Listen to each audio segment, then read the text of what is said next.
The member from Toronto Danforth. Thank you, Speaker. Yesterday, Speaker, the Premier had the nerve to, quote, welcome Member from Renfrew, second time. About climate change. As an MPP, I have watched the Liberals slash programs that help families invest in conservation, like the Ontario Home Energy Savings Program. Who's the question for, please? For the Premier. Thank you. And delay taking action on climate change over and over again. We're not going to take any lessons from this government on environmental responsibility. There's an essential question. Are Ontarians going to see a real climate plan next year, or will it be more rhetoric and more re-announcements? Thank you. Minister of Energy. Minister of Energy.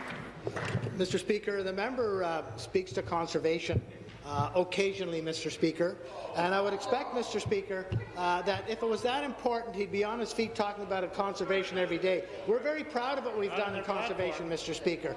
Just last November and December, 71 utilities, LDCs in the province of Ontario, signed a 6-year contract, Mr. Speaker, that will see us work towards conservation target of 30 terawatt-hours in 2032. It's a very aggressive target, and they're now reaching, Mr. Speaker, they've announced 106% of their target already. Mr. Speaker, our conservation programs in Ontario are a tremendous success, and if he wants to talk about climate change, ask him to talk, as the Premier said, about us going off carbon, off coal, Mr. Speaker, which has reduced our costs by $4 billion in terms of environmental costs and other health care costs, Mr. Speaker. Thank you.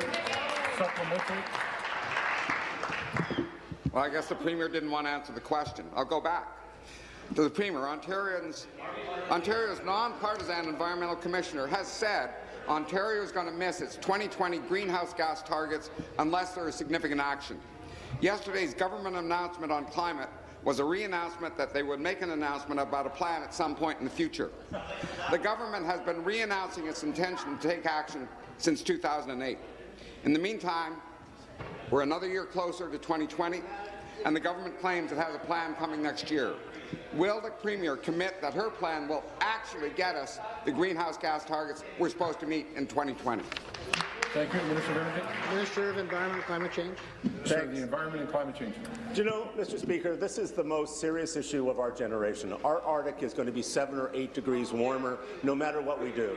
And I would ask that every member of this House go and Google what an 8-degree warmer Arctic, which is inevitable in 2050, will mean to our children and our grandchildren.